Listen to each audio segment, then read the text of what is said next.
जरा थांबा रे, जरा थांब ना, मला भाषण करायला बोलवलं तर मला बोलू दे ना. 2047 साल तुम्ही आम्हाला दाखवताय, पण तुम्ही सगळेजण हुशार आहात. कारण जे फोन तुम्हाला सुद्धा येत असतील, भाजपा कार्यालयातून बोलतोय, येत आहेत ना. मग तुम्ही मला सांगा, तुम्हाला नमो सन्मान योजनेतले पैसे मिळाले की नाही? अरे नाही, नाही तर फोन मला म्हणतोय हो मिळाले.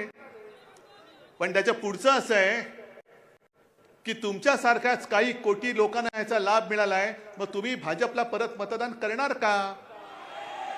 हे मात्र तो फोनमध्ये सुद्धा बोलतोय नाही.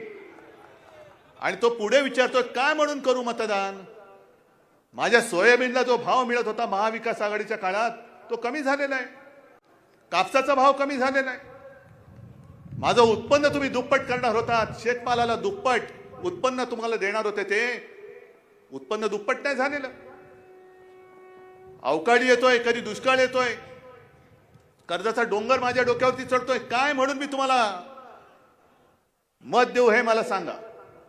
नमो सन्मान योजनेचे पैसे मिळाले, ठीक आहे, किती मिळाले? 6,000. मग तो शेतकरी त्याला विचारतो, त्या महिलेला विचारतोय की अहो तुम्ही मला सांगा, आम्ही शेतकरी 1 लाखाचं खत विकत घेतो, बरोबर? साधारणतः वर्षाला किती तुमच्या पिकाप्रमाणे तुम्ही घेत असाल, पण 1 लाखाचं खत घेतलं तर 18% त्याच्यावरती जीएसटी लागते. किती टक्के? म्हणजे बरोबर बोलतो ना मी? मग 1 लाखाचं खत घेतलं तर जीएसटी किती झाली? 18,000. आणि तुम्हाला खात्यात किती देत आहेत? 6,000. म्हणजे मोदी बाबांच्या खिशात किती गेले? 12,000. मग तुमच्या खिशात हात घालून तुमचे 12,000 नेत आहेत आणि 6,000 तुम्हाला भीक म्हणून देत आहेत. नमो सन्मान. अशा माणसाचा सन्मान तुम्ही परत करणार? कशासाठी करायचं? या विदर्भामध्ये मला आठवत आहे की आपलं सरकार असताना आपण उद्योग धंदे आणण्याचे प्रयत्न करत होतो. अगदी मिहानमध्ये सुद्धा आणि पश्चिम विदर्भामध्ये सुद्धा अगदी सिंचनाच्या कामासाठी गोसीखुर्द मी स्वतः गेलो होतो. गोसीखुर्दमधनं पाणी पश्चिम विदर्भापर्यंत कसं आणायचं, नाग नदीचं सौंदर्यीकरण कसं करायचं, आपलं सरकार असताना कधी आपण हिंदू हृदय सम्राट शिवसेना प्रमुख बाळासाहेब ठाकरे समृद्धी महामार्गाचं काम बंद पडू दिलं नव्हतं ना. नागपूर मधली मेट्रो बंद पडू दिली, काही केलं नव्हतं, सगळं चालू होतं. अगदी आपली बोलणी चालू होती टाटा एअरबस सुद्धा नागपूरमध्ये किंवा विदर्भात आणायची. मग तुमच्या गावात जर का आले पंतप्रधान चुकून, कारण आता येतील, आपली सभा बघितली ते नक्की येतील, यावंच लागेल. आणि तुम्हाला सुद्धा निरोपाचा रामराम त्यांना करावाच लागेल. पण विदर्भामध्ये 10 वर्ष मोदीजी तुम्ही देशाचे पंतप्रधान आहात. गेल्या 10 वर्षामध्ये 1-2.5 वर्ष आमच्या महाविकास आघाडीची सोडली तर जवळपास 7.5 वर्ष तुमचंच डबल ट्रिपल चौपल किती इंजिन लावायची ती लावा, त्या इंजिनातून धुराशिवाय काही निघालेलं नाहीये. पण किती उद्योग माझ्या विदर्भात आणले सांगा, आणि किती माझ्या शिकलेल्या सवरलेल्या विदर्भातल्या मुलांना मुलींना नोकऱ्या दिल्या, त्याचा पहिला हिशोब द्या. म्हणजे तुम्ही ना शेतकऱ्यांना खुश करत नाही, त्याचं काय करायचं तुम्ही करायचं. कारण मी काय बोललो तर लगेच अंगाचा तिळपा पडतो, पण आता करू काय? पण तुम्ही शेतकऱ्यांना कधी त्यांचं शेतीमालाचं किंवा शेतकऱ्याचं जे काय उत्पन्न आहे, 2014 साली कोणी वचन दिलं होतं शेतकऱ्याचं उत्पन्न आम्ही दुप्पट करू? पीक विमा तुम्हाला मिळतोय? पीक विमा मिळत नाही. जे 18,000 खात आहेत त्यातले 6,000 तुम्हाला देऊन 12,000 पुन्हा वरच्यावर खात आहेत. शेतमालाला भाव देत नाहीत. कधीतरी निर्यात बंदी, कधीतरी जेव्हा गरज नसते तेव्हा निर्यात आयात काय वाटेल ते करतायत आणि शेतकऱ्याची वाट लावून टाकतायत. म्हणजे तुम्ही शेतकऱ्याला खुश ठेवू शकत नाही. तुम्ही सुशिक्षित जो माझा तरुण आहे, तरुणी आहे, तिला नोकरी देत नाही, गाव सोडून त्यांना भटकावं लागतंय. बरं, विदर्भामध्ये उद्योग आणायचं तर विदर्भात नाही आणणार. उद्योग कुठे नेतात? म्हणजे माझ्या हक्काचं जे आहे, माझ्या महाराष्ट्राच्या हक्काचं आहे, माझ्या विदर्भाच्या हक्काचं आहे, ते तुम्ही त्याला देत नाही आहात. त्याला तुम्ही नुसती गाजर दाखवतात आणि संपूर्ण सगळे उद्योग धंदे तुम्ही गुजरातला घेऊन जातात. अहो मोदीजी, तुम्ही गुजरातचे पंतप्रधान नाही, संपूर्ण हिंदुस्थानचे पंतप्रधान आहात. आणि गुजरात बद्दल माझ्या मनामध्ये काही द्वेष नाहीये. आपला उद्या इंडिया आघाडीचं सरकार येणार म्हणजे येणारच, आपल्याला ते आणावं लागणार म्हणजे लागणारच आहे. पण इंडिया आघाडीचं सरकार आल्यानंतर सुद्धा जे गुजरातच्या हक्काचं असेल ते नक्की आम्ही गुजरातला दिल्याशिवाय राहणार नाही. गुजरात सुद्धा आमचाच आहे. पण गुजरातची समृद्धी होण्यासाठी तुम्ही माझ्या महाराष्ट्रामधल्या शेतकऱ्यांच्या आणि युवकांच्या तोंडातला घास हिसकावून जर गुजरातला भरवणार असाल तर याद राखा, तुम्हाला पुन्हा महाराष्ट्राच्या मातीमध्ये आम्ही पाय ठेवायला देणार नाही. का सगळे संतापून का पेटलेले, का उठलेत? 10 वर्ष आम्ही तुम्हाला दिली, 10 वर्ष आमच्या आयुष्यातली, अख्ख्या देशाच्या 140 कोटी जनतेच्या भविष्याची 10 वर्ष आम्ही तुम्हाला दिली. तुमच्या थापा ऐकत ऐकत 10 वर्ष निघून गेली. अजूनही त्याच्यावरती काही उत्तर देत नाही. आज तुम्ही काही काही शब्द आणि काही गोष्टी विसरून पण गेला असा. नोटबंदी लक्षात आहे काय? तुम्हाला फटका पडला नव्हता? रांगेमध्ये तुम्ही उभे राहिले होते का? यांचे मित्र, सुटाबुटातले मित्र उभे राहिले होते, तुम्ही राहिला होतात. मग सगळं अंगावरती येते म्हटल्यानंतर रडून कोण बोललं होतं? मुझे सिर्फ 100 दिन दे दो, बाद में आप जो बोलेंगे वो सजा मंजूर है. कोण बोललं? मग आता ज्या तारखेला नोटबंदी जाहीर झाली ती तारीख आठवा आणि आजपर्यंतचे दिवस आठवा की मोजा. जवळपास 2700 पेक्षा जास्त दिवस होऊन गेले. त्याच्यात त्यांचे 100 दिवस कधीच होऊन गेले. पण नोटबंदी नंतर जे काय तुम्हाला मिळणार होतं अजून कुठे गेलं ते? मोदी की गॅरंटी म्हणे, मोदी की गॅरंटी. कसली गॅरंटी? गॅरंटी यांची हीच आहे. मी मागे सुद्धा सभेत बोललो, यांची माणसं सगळीकडे फिरतात. म्हणजे भाजपचं आता काय झालंय मुकुलजी, व्हॅक्यूम क्लीनर झालेला आहे. व्हॅक्यूम क्लीनर तुम्हाला शेतकरी दारांना तुम्हाला नाही कळणार, शहरी भागामध्ये असतो. म्हणजे तो असा एक दांडा असतो, पाईप. मग टेबलाखाली, खुर्चीखाली, कुठल्या फटीमध्ये काय धूळ असली का ते दांडकं घालायचं, मग ती धूळ सगळी खेचून त्या मशीनमध्ये येते. त्याला म्हणतात व्हॅक्यूम क्लीनर. मग तशी यांची भाजपची माणसं फिरतात आणि कुठल्या कुठल्या पक्षामध्ये कोण कोण भ्रष्टाचारी आहेत ते शोधतात. मग लावतात त्यांचं व्हॅक्यूम क्लीनर, भ्रष्टाचाराला आत घेतात, धुवून टाकतात. आप तुमको कुछ नहीं होगा, ये मेरी गॅरंटी आहे, मोदी की गॅरंटी आहे. मग मोदीजी, मला तुम्हाला विचारायचं आहे की तुमच्यावरती ही पाळी का आली? आज ठीक आहे, माझ्यासोबत काँग्रेस आहे, राष्ट्रवादी आहे, कम्युनिस्ट आहे, संभाजी ब्रिगेड, सगळे सगळे महाविकास आघाडी आहे. पण गेल्या वेळेला तर आम्ही तुमच्या सोबत होतो. एक शिवसेना म्हणून आम्ही सोबत होतो. शिवसेना सोबत होती त्यावेळेला तुम्ही महाराष्ट्रामध्ये प्रचाराला किती वेळा आला होतात? 2, 3, 4 सभा जास्तीत जास्त घेतल्या असतील. पण आज तुम्हाला प्रत्येक जिल्ह्यात जावं लागतंय, दारोदारी भटकावं लागतंय, मतांची भीक माझ्या महाराष्ट्राकडे मागावी लागते. कारण तुम्ही आजपर्यंत कोणी केलं नाही ते पाप गद्दारांकडनं करून घेतलं. ते म्हणजे छत्रपती शिवाजी महाराजांच्या भगव्याला कलंक लावण्याचं पाप तुम्ही तुमच्या गद्दाराच्या माध्यमातून केलं. उद्धव ठाकरे संपवलात ना तुम्ही. संपूर्ण मोदींपासून, शहांपासून देशातला संपूर्ण सगळा भाजप आज माझ्या अंगावर येतोय. उद्धव ठाकरे.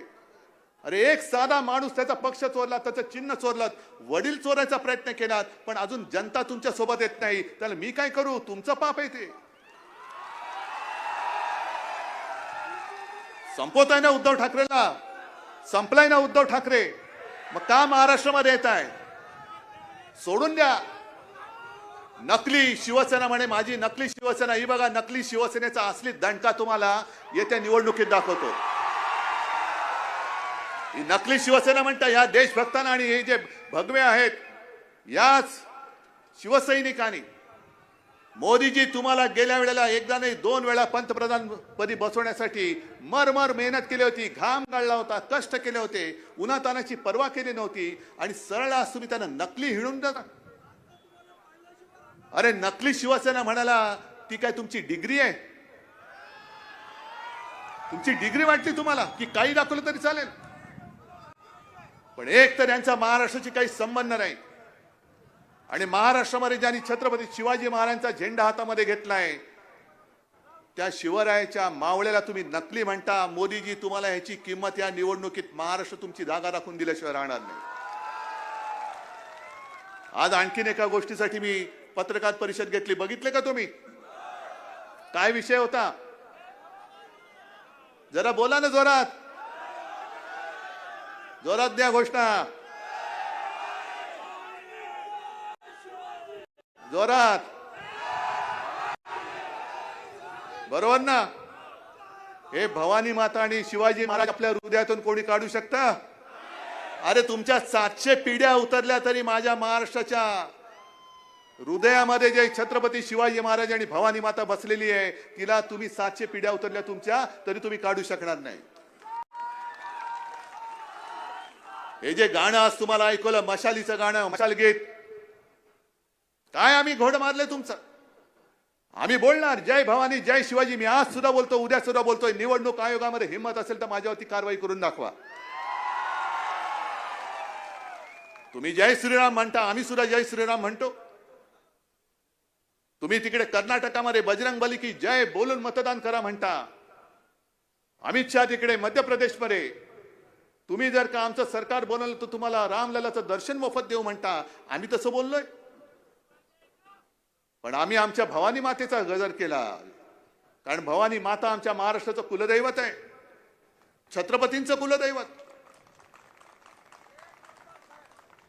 ती भवानी माता, अरे तिला वंदन केल्याशिवाय आणि तिला वंदन करूनच छत्रपती शिवाजी महाराजांनी हिंदवी स्वराज्याची स्थापना केली होती. ती माझी भवानी माता, तिचे आशीर्वाद हे माझ्या जनतेच्या रूपाने माझ्या समोर बसलेले आहेत. पण तुम्ही वेडेवाकडे काही कायदे कराल.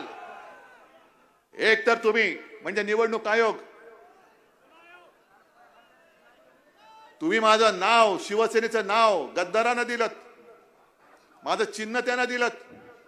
सर्वोच्च न्यायालयामध्ये खटला आम्ही दाखल केला, आम्ही लढतो आहोत. आणि मला खात्री आहे की लोकशाही अजूनही जिवंत आहे आणि ती जिवंत ठेवायला माझे मर्द सैनिक सगळे बसलेले महाविकास आघाडीचे हे कार्यक्षम आहेत. आपण जे लढतो आहोत ते त्याच्यासाठी लढतो आहोत. हे 50 खोके तुम्ही जे ओरडताय ना, हे असं खोकेबाज सरकार हे तुमच्यावरती राजवट करते, तुम्हाला चालतंय? मग तुमच्या मताला किंमत काय? जर खोके देऊन जर मी गद्दार घेऊन सरकार स्थापन करणार असेल तर मी निवडणूक लढवत नाही. येऊ दे किती लोक, मी काय खोके फेकतो आणि गद्दाराने विकत घेऊन मी होतो ना पंतप्रधान. ही जी काय वृत्ती यांनी आणलेली आहे भाजपाने, म्हणजे एक तर जे त्यांच्याशी लढतायत, देशासाठी लढतायत, त्यांना बदनाम करून टाकायचं, कुटुंबाची बदनामी करायची, वेडेवाकडे आरोप करायचे. आणि एक तर भाजपामध्ये या नाही तर तुरुंगात जा. काही नेबलेट लोक गेली. जसं मुकुलजी तुम्हाला माहिती असेल, जागा वाटपाच्या चर्चेला तुमच्यासोबत तुमचे नेते बसायचे. कोण? म्हणजे मला खरंच कीव येते आता. भारतीय जनता पक्षाची, ज्याला मी भाडकाऊ जनता पक्ष म्हणतो किंवा भेकड जनता पार्टी म्हणतो, त्यांची मला आता कीव येते. अरे तुमच्यासोबत आम्ही होतो, आता तुमचं काय झालंय की सगळं बदनाम. म्हणजे मी मागे सांगितलं ना की त्यांची माणसं फिरतात, मग एकेकाने घेऊन जातात. मग त्यांचं एक मंडळ बसतं. हा माणूस आणलाय, किती कोटीचा घोटाळा केलाय, यांनी 5 कोटीचा केलाय, चल रे त्याला कोणतरी फालतू रस्त्यावरची लोक घेऊन जा. यांनी किती केलेला आहे? यांनी 100 कोटीचा केलेला आहे. ठीक आहे, जरा बाजूला घे. यांनी किती कोटीचा केलाय? 500 कोटीचा केलेला आहे. हा जरा या बाजूला घे. यांनी कितीचा केलाय? 70,000 कोटी. अरे ये तुला मांडीवर घेतो. म्हणजे जेवढा घोटाळा मोठा तेवढा मान मोठा. बरं, 70,000 कोटीचा घोटाळा कोणी केला? मोदी. आणि ज्यांनी घोटाळा केला 70,000 कोटीचा, त्याच्या हातामध्ये महाराष्ट्राच्या तिजोरीच्या चाव्या कोणी दिल्या? मग लुटतय कोण? मग लुटालूट तुम्ही करायची, वाटा मला द्यायचा. पण लुटण्याचा डाग हा तुमच्या कपड्यावर पडेल, माझ्या कपड्यावर पडणार नाही. मैं ना खाता हूं, ना खाऊंगा, ना खाने दूंगा, लेकिन तेरे हाथ से. हे असं आहे. नाही, टरबुजाचा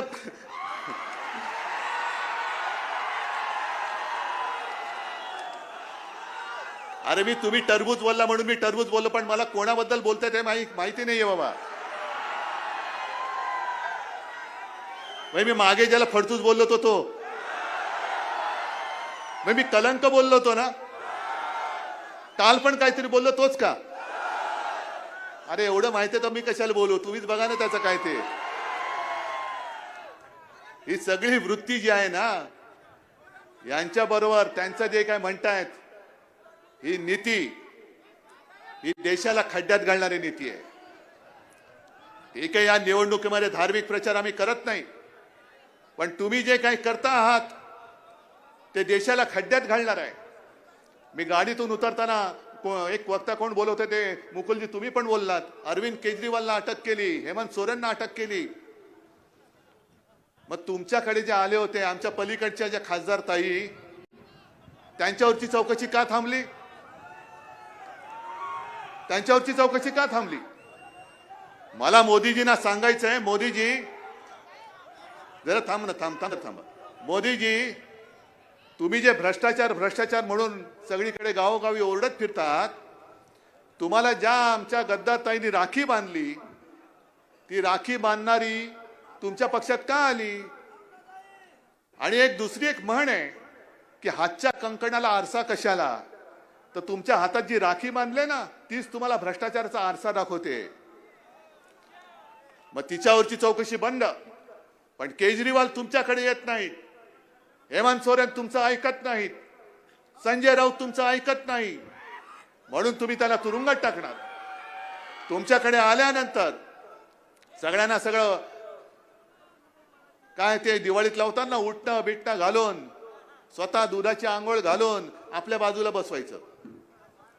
म्हणजे आणखीन एक त्या पलीकडच्या विदर्भातले तुम्हाला माहिती असेल, प्रफुल्ल पटेल माहिती आहेत ना, त्यांच्यावरती आरोप काय केले होते, मी स्वतः त्याला साक्ष आहे. 2019च्या मुंबईच्या सभेत स्वतः पंतप्रधान बोलले होते, कुछ लोग मिर्ची का व्यवहार करते हैं और कुछ लोग मिर्ची से व्यवहार करते हैं. हा मिर्ची कोण?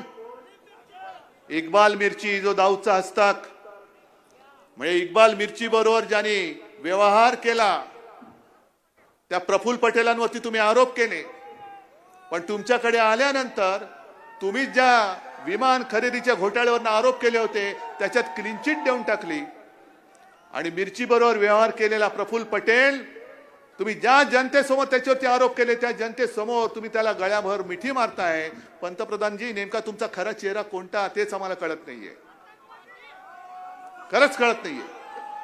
आणि हा सगळा कारभार जो मी काय तुम्हाला सांगतोय, अरे मी तर सांगतोय, तुम्ही भोगतात. तुम्ही शेतकरी किती आले तिकडे? सगळे शेतकरी आहात ना. मग तुम्ही जे काय मर मारताय, राबताय, अरे जमिनीमधनं कोंब फोडणारी तुम्ही मर्द सगळे सरकारला घाम नाही फोडू शकत? यांना काय वाटतंय, हे काय अजिंक्य आहेत, यांना कोणी हरू शकत नाही? असेल तुमच्याकडे ईडी असेल, इन्कम टॅक्स असेल, सीबीआय असेल, पण माझ्या या तमाम मतदारांकडे फक्त एक बोट आहे, जे ईव्हीएम मध्ये बटन आमच्या मशालीचं दाबेल आणि तुम्हाला भस्म करून टाकेल. एवढी ताकद तुम्ही तुमच्या ईडी, इन्कम टॅक्स, सीबीआयची करा, पण या एका बोटाची ताकद या वेळेला हुकुमशाने दाखवावी लागेल. हे जे काय बोंबाबोंब करतायत, मी संपूर्ण अभ्यास करतोय. राज्यामधून जो काय प्रतिसाद मिळतोय, इंडिया आघाडीला प्रतिसाद मिळतोय, तो पाहिल्यानंतर आज यांचे सर्वे काही येऊ द्या, पण आजच्या क्षणाला आपल्या देशामध्ये इंडिया आघाडी 300च्या पेक्षा जास्त जागा जिंकते, हा माझा अंदाज आहे. आणि मला अभिमान आहे की त्या 300 मध्ये माझी बुलढाण्याची सुद्धा जागा आहे. फक्त एक तुम्हाला लक्षात ठेवावं लागेल की ही लढाई वाटते तेवढी सोपी नाहीये. हुकुमशहाला गाडायचंय, हुकुमशाला गाडायचंय. आणि म्हणून हुकुमशाहीच्या विरोधातले एक सुद्धा मत फुटता कामा नये. शेतकऱ्याचे कैवारी आम्ही सुद्धा आहोत. मी कृतीतून दाखवलेलं आहे. आंदोलन हा एक भाग असतो. जेव्हा सत्ता नव्हती तेव्हा देखील शिवसेनेने आंदोलन केलं होतं. देता की जाता हे शेतकऱ्याच्या कर्जमुक्तीसाठी आंदोलन करणारी शिवसेनाच होती. आणि सरकार आल्यानंतर तुम्हाला कर्जमुक्त करणारी सुद्धा आपल्या महाविकास आघाडीचं सरकारच होतं. आणि मी ठरवलं होतं, जर यांनी गद्दारी करून सरकार पाडलं नसतं तर 5 वर्ष पूर्ण होताना शेतकऱ्यांसाठी एक दुसरी काहीतरी चांगली मोठी योजना आणण्याचाही माझा विचार होता. कदाचित परत एकदा तुम्हाला कर्जमुक्त मी केलं असतं, किंवा अशी काहीतरी एक ठोस योजना आणली असती की ती उगाच जाहीर करून तोंडाच्या वाफा दवडण्यापेक्षा मी तुम्हाला ते करून दाखवलं असतं. आणि म्हणून माझी तुम्हाला नम्र विनंती आहे की ही लढाई आता थेट लढाई झाली पाहिजे. हुकुमशाही विरुद्ध लोकशाही. मध्ये अपक्ष वगैरे कोणी उभे राहतील त्यांना मत देऊन तुमचं मत वाया घालवू नका. कारण त्या संपूर्ण सरकारमध्ये एखादा माणूस कोणा त्याचं ऐकू शकत नाही. पण जेव्हा तुमचंच सरकार असेल, तुमचं ऐकणारं सरकार असेल, तेव्हा तुम्हाला आणखीन तिसऱ्याची गरज लागणार नाही. आणि मी तुम्हाला बांधील द्या मोदीजी, तुम्ही गॅरंटी द्या. आणि उद्धव ठाकरे तुम्हाला वचन देतोय, जनतेला वचन देतोय. एका बाजूला उद्धव ठाकरेचं वचन आणि दुसऱ्या बाजूला मोदींची गॅरंटी. शेतकऱ्यांना आणि जनतेने तुम्ही ठरवावं तुमच्या विश्वासाचं काय आहे. मी तुम्हाला वचनबद्ध आहे. शेतकऱ्यांच्या हिताचं, सुशिक्षित बेरोजगारांच्या हिताचं, अगदी महिलांच्या सुरक्षिततेचं आणि गरिबांचं सुद्धा हे धोरण नुसतं आखून नाही सांगणार.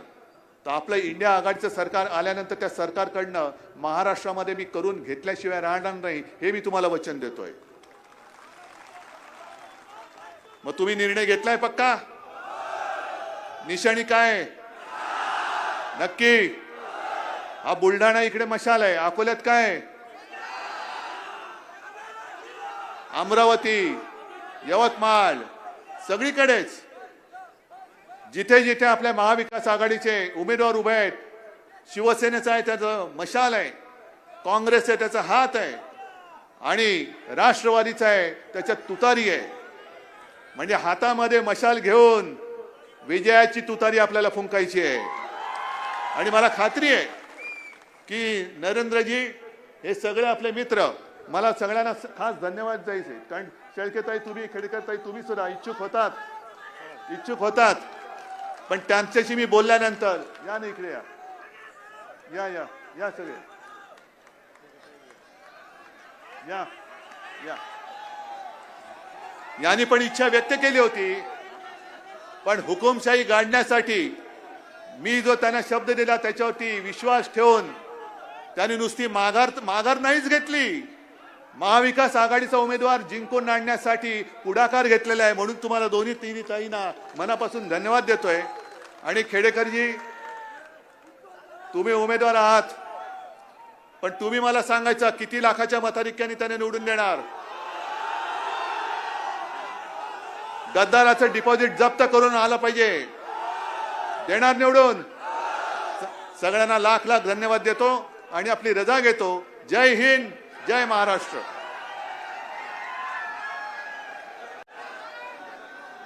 सर्वांनी थांबायचं आहे, राष्ट्रगीत होणार आहे. कृपया आपण कुठे जाऊ नये. यानंतर या कार्यक्रमाचे आभार प्रदर्शन आदरणीय ताज्या बातम्यांसाठी बेल आयकॉन दाबून चॅनलला सबस्क्राईब करा. धन्यवाद.